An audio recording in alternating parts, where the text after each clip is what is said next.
Halo para pengangguran di seluruh dunia, gimana kabarnya? Sehatkah? Gimana? Masih suka nebeng wifi tetangga? Sama dong kayak saya. Oke, untuk video kali ini kita akan membahas sebuah film berjudul Percy Jackson and the Olympians yang rilis pada tahun 2010. Yang dimana film ini ada sedikit sangkut pautnya terhadap mitologi dewa-dewa Yunani kuno. Oke, tidak usah terlalu banyak basa-basi, langsung saja siapkan udut, kopi, dan menjauh dari kebisingan agar teman-teman ini bisa mendengarkan cerita dengan baik dan mengerti alur ceritanya. Let's go.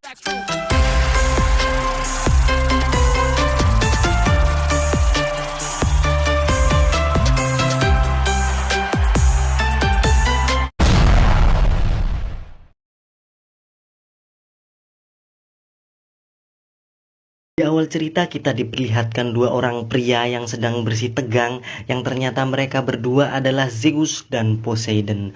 Untuk sekedar info, Zeus dan Poseidon ini merupakan dua tokoh dewa dalam mitologi dewa-dewa Yunani kuno. Yang sering main God of War atau Kratos pasti tahulah siapa Zeus dan Poseidon ini. Lanjut, inti dari permasalahan mereka adalah dicurinya petir atau senjata utama Zeus, yang secara langsung Zeus menuduh anak dari Poseidon lah yang telah mencurinya. Zeus pun berkata dengan nada mengancam bila mana petir itu tak kembali dalam 14 hari, tepatnya tengah malam di awal musim panas, maka akan ada perang besar di antara mereka berdua.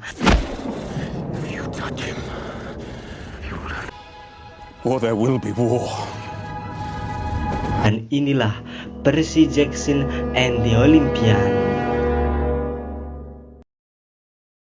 Cerita berfokus kepada seorang remaja tampan bernama Percy Jackson, bukan Michael Jackson. Si Percy ini tinggal bersama ibu dan ayah tirinya, yang dimana ayah tirinya ini kerjaannya cuma mabuk dan main gaple tempat Pak RK. Suatu ketika si bapak tiri ini baru saja sampai di rumah dan menyuruh sang ibu untuk mengambil sebuah bir di kulkas, dan di sini ditunjukkan betapa bagongnya si bapak tiri ini dengan tidak tahu malu menepuk pantat sang ibu di depan Percy, yang membuat Percy sempat emosi.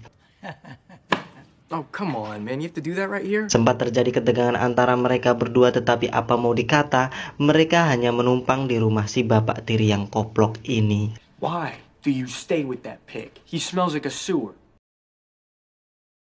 Percy juga sempat menanyakan kenapa sang ibu mau berhubungan dengan orang yang tidak pernah kerja dan kerjaannya cuma mabuk dan main judi saja, serta memiliki badan yang baunya seperti bau bagong.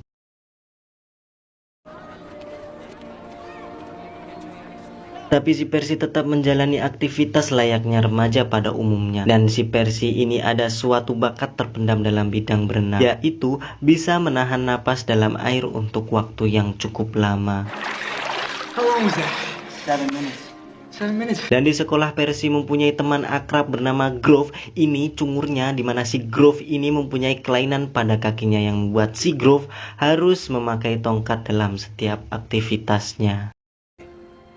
Everything is about to change. Akhir-akhir ini si Percy mengalami kejanggalan, yaitu selalu mendapatkan bisikan gaib, tapi bukan bisikan togel yang entah dari mana datangnya. Tak sampai di situ, Percy juga mengalami kesulitan dalam membaca, yang dimana itu dibuktikan ketika Percy disuruh menjawab soal di papan tulis oleh Bu Dodge, guru pengganti bahasa Inggris di sekolah Percy.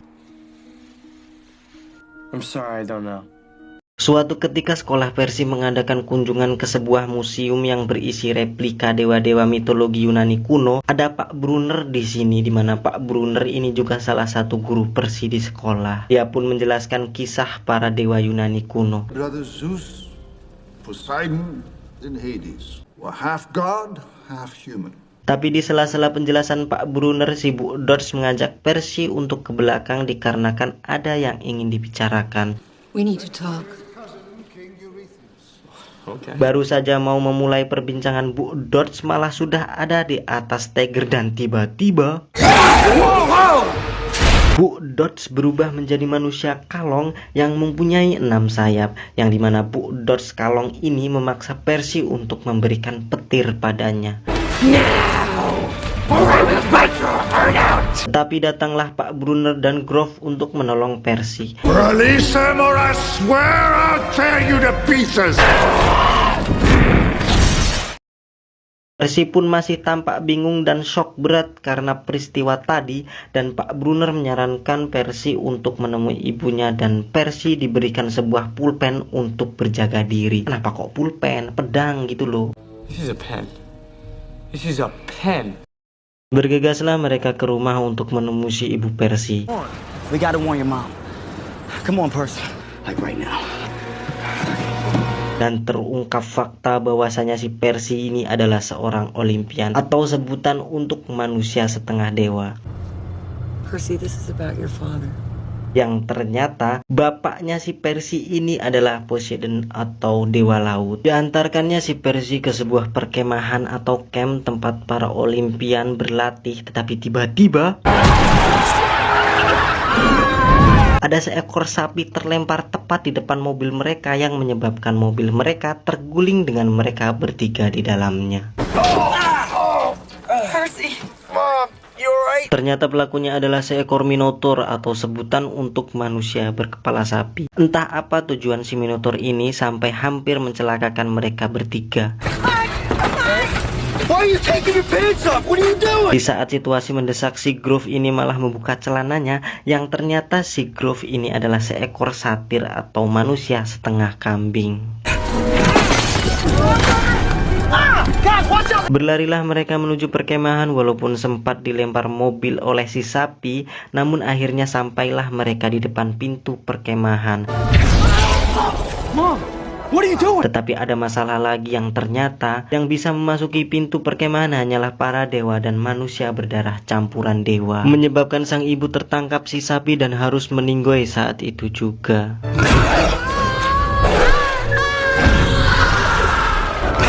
Dan itu membuat si Percy sangat emosi, dan dengan saran si Grove untuk mengambil pulpen yang diberikan Pak Brunner, yang ternyata pulpen tersebut seketika berubah menjadi pedang. Dan dilawanlah si sapi oleh Percy, tapi masih saja si Percy bukan tandingan si sapi. Ketika mau diseruduk, Percy menghindar yang menyebabkan si sapi nubruk pohon yang membuat tanduknya patah.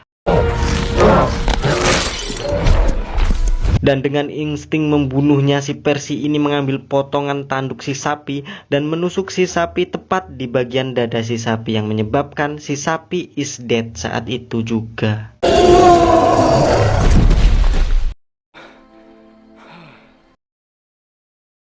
Percy pun bangun dari pingsan setelah melawan si sapi, dan ternyata dia telah pingsan selama 3 hari. Infirmary. Been unconscious for 3 days.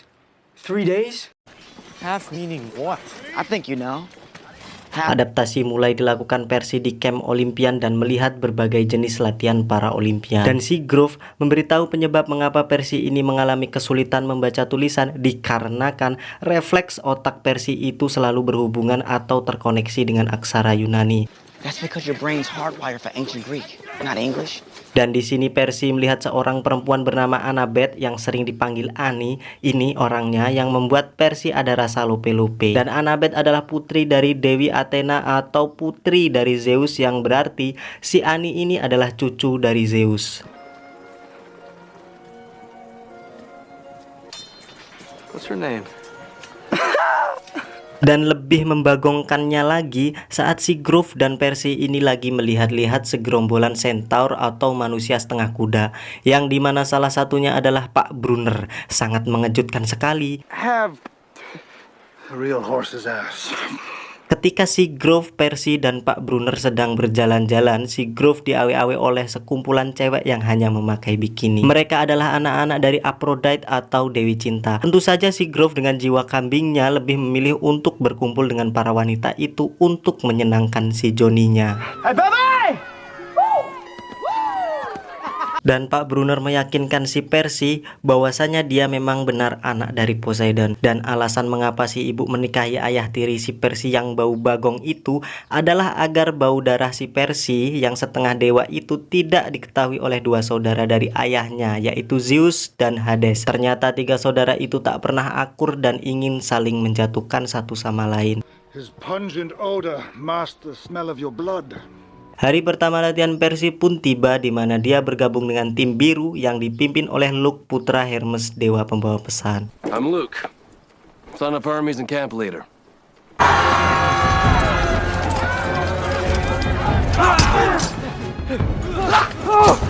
Saat si Percy ini ingin mengambil bendera untuk memenangkan latihan tempur tersebut, tiba-tiba si Annie muncul dan terjadi pergelutan, yang dimana si Percy ini dibikin keok oleh perempuan yang dia lope-lope.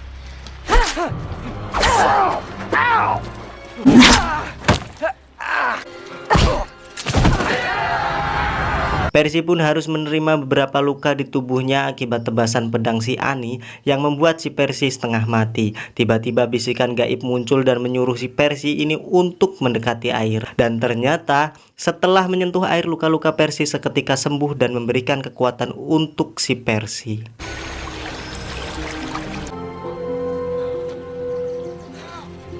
Dengan mudahnya Percy mengalahkan tim merah sekaligus pemimpinnya yaitu Annie, yang membuat Annie berbalik mempunyai rasa lope-lope pada Percy. Percy pun bisa memenangkan latihan tempur untuk hari ini. Malam pun tiba. Saat semua Olimpian sedang merayakan kemenangan pahlawan baru kita, tiba-tiba muncul seekor monster dari api unggun yang ternyata itu adalah Hades, paman dari Percy, yang lagi-lagi meminta Percy untuk memberikan petir kepadanya dengan imbalan akan mengembalikan ibunya, yang ternyata si Hades inilah yang mengutus si sapi untuk menculik ibunya. Your mother again, you will bring me the bolt. Sempat diingatkan oleh Pak Brunner, tetapi Percy masih ngeyel dan diam-diam meninggalkan camp untuk mengambil ibunya di neraka. Tapi ternyata Percy tidak sendiri. Si Grove beserta Annie yang sudah ada rasa lope pun ikut membantu si Percy. You two really want to come? Yes! Tapi ada masalah, yaitu kemana mereka akan mencari keberadaan pintu neraka. Saat kebingungan mereka bertiga, si Annie mengusulkan untuk menemui Luke, putra Hermes. Dikarenakan profesi ayahnya sebagai pembawa pesan antar para dewa, si Luke ini pasti tahu kemana mereka harus pergi. I think I know someone who might. Bergegaslah mereka menemui Luke yang sedang main game online di rumahnya. Hey guys, welcome to the modern world. Tetapi Luke tidak bisa banyak membantu. Dia hanya memberikan sepasang sepatu new basket yang sering dijual di pasar. Tapi bedanya ada sepasang sayap di setiap sepatu dan juga sebuah peta mutiara. This is a map to Persephone's pearls.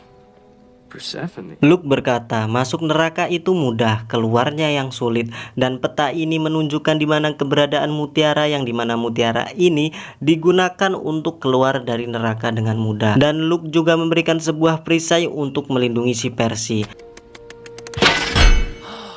Luke juga berpesan jika mereka melihat ayahnya di lorong neraka, mereka disuruh untuk menendang bokongnya untuk Luke. Kick his ass for me. Bergegaslah mereka ke tempat pertama penyimpanan mutiara, yaitu Auntie M's Garden Emporium, yang saya tidak tahu artinya. Ternyata di tempat ini banyak sekali patung-patung. Mereka pun berpencar untuk mencari mutiara. Okay, let's split up. Check everything. Saat si Annie sedang mencari, tiba-tiba ada seorang nenek-nenek yang meminta tolong dengan tergesa-gesa. Di lain sisi, si Grove menemukan sebuah patung manusia setengah kambing yang mirip dengan pamannya. Seketika si Grove ingat bahwa pamannya berubah menjadi batu setelah melihat mata Medusa. Ternyata tempat ini adalah sarang Medusa, seorang wanita setengah ular, yang jika seseorang menatap matanya pasti akan berubah menjadi batu. Percy! Mereka pun panik dan saling mencari satu sama lain. Tetapi si Annie ini sudah terlebih dahulu bertemu dengan si wanita ular Medusa. I was courted. Medusa pun membuka kupluknya yang ternyata rambutnya adalah rambut ular. Spontan saja Annie dan si nenek menutup matanya, tapi gobloknya si nenek malah mengintip yang membuat si nenek langsung berubah menjadi batu. Si Grove dan Percy akhirnya menemukan si Annie, tetapi karena Percy berteriak supaya Annie tidak membuka matanya, alhasil Medusa mengetahui keberadaan mereka dan terjadilah uber-uberan.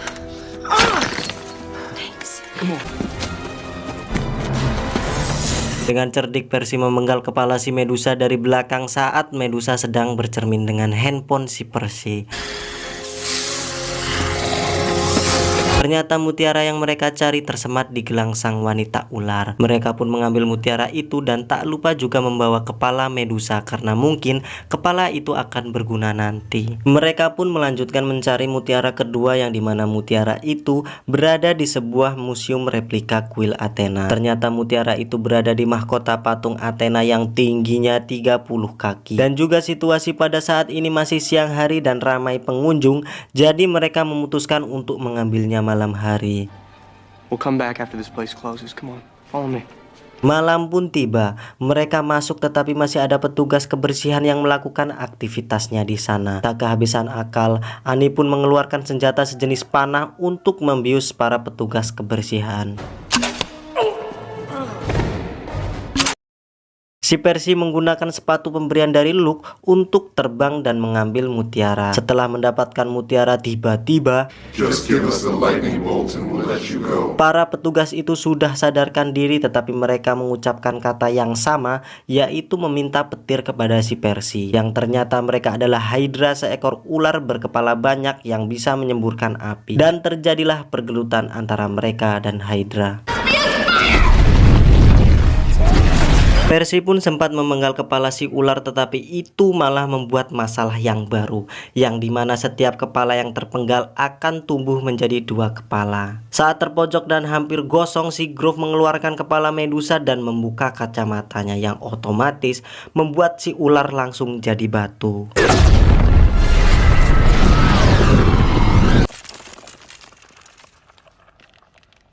Lanjut ke tempat pencarian mutiara ketiga, yaitu di Las Vegas, tepatnya di sebuah kasino gak pakai intro, yang ketika mereka baru saja sampai mereka disuguhkan makanan gratis berupa bunga lotus atau bunga teratai, yang ternyata bunga itu dapat membuat orang lupa akan tujuannya dan membuat orang yang memakannya enggan meninggalkan kasino. Tapi bisikan itu muncul lagi, yang ternyata bisikan itu dari ayah Percy, yaitu Poseidon, untuk tidak memakan lagi bunga teratainya dan agar Percy tetap fokus Columbus pada tujuannya. Akhirnya Percy menemukan mutiaranya di sebuah permainan judi yang saya nggak tahu apa itu namanya. Wake up! Percy pun bergegas untuk menyadarkan Annie dan Grove lalu mengambil mutiaranya, tapi mereka dikejar oleh penjaga kasino yang mengetahui bahwa mereka sudah sadar, dan aksi kejar-kejaran dan pertabukan pun dimulai.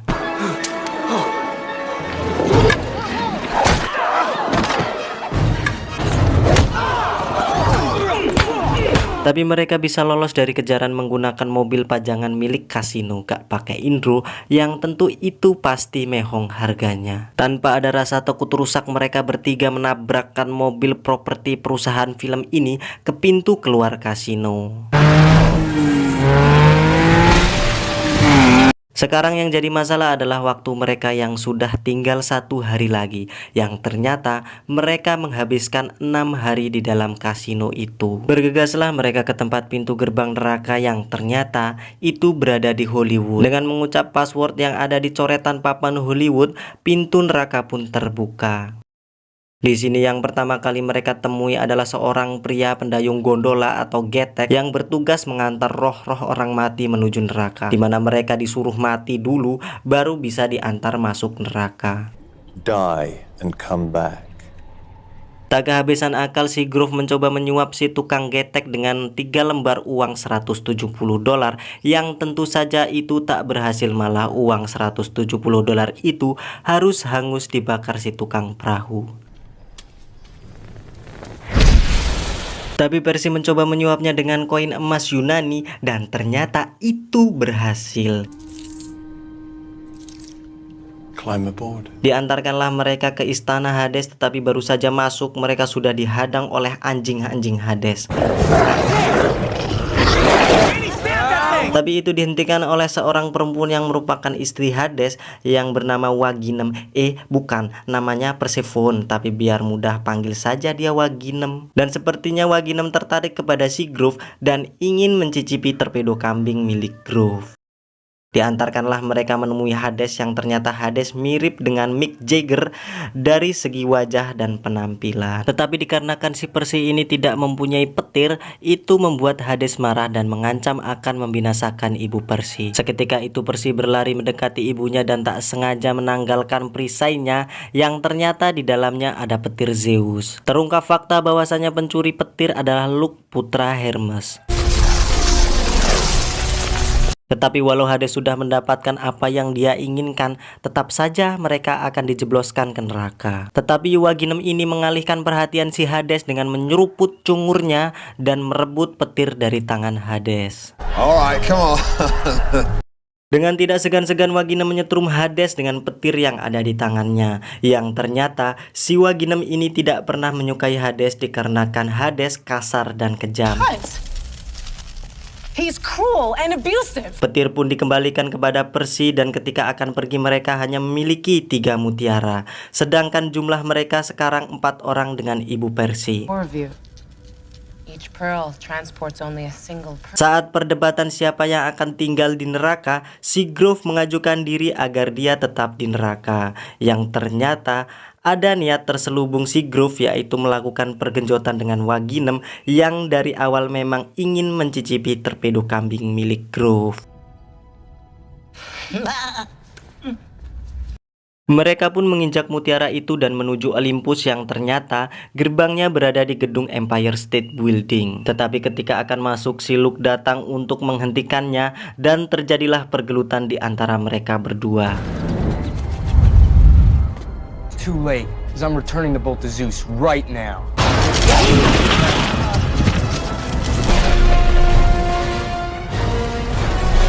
Percy hampir saja kalah karena Luke melempar pisau dan memotong sayap dari sepatu Percy yang menyebabkan Percy terjatuh dan tersungkur. Tetapi ketika Luke ingin menyetrum Percy dengan petir, tiba-tiba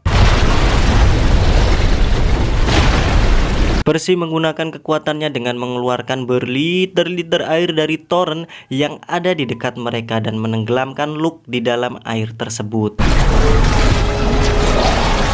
Tapi Luke belum tewas dan si Percy melontarkan tongkat Trisula dari air yang tepat menancap di tenggorokan Luke sampai nyebur sungai. Percy pun membawa petirnya kembali ke gedung Empire State dan bergegas menuju Olympus menggunakan lift yang tersedia di gedung itu. Ya, mungkin dulu dewa-dewa Olympus menyumbang dana untuk pembuatan Empire State Building. Sesampainya di sana ternyata ukuran mereka lebih besar dari traktor New Holland yang dimana dengan satu jentikan jarinya saja bisa membuat mereka melayang sampai ke planet Mars. Percy pun mengembalikan petir kepada Zeus dan mengatakan bila yang mencuri petir adalah Luke, putra Hermes. Dan si Percy meminta kepada Zeus untuk mengeluarkan si Grove dari neraka. And now you expect me to bring him back. Dan disinilah adegan mengharukan pertemuan ayah dan anak untuk pertama kalinya. I would have liked to have seen you just once. When you were troubled, I tried to help.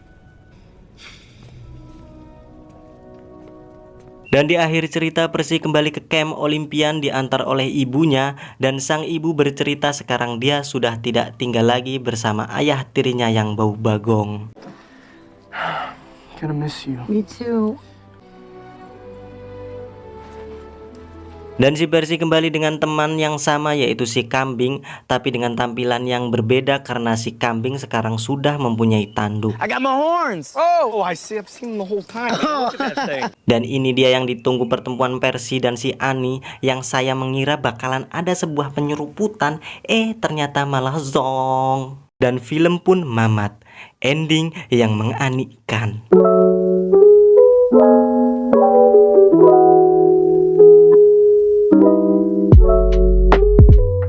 Menurut saya ini termasuk film yang biasa saja, tidak seperti film perdana saya yang banyak plot twistnya. Tetapi saya upload untuk mengisi kegabutan sobat pengangguran sekalian. Oke, untuk sobat yang ingin merequest alur cerita film bisa ditulis di kolom komentar. Dan terima kasih sudah menonton video ini sampai selesai. Salam pengangguran, adios, sepeda onta Raja Salman.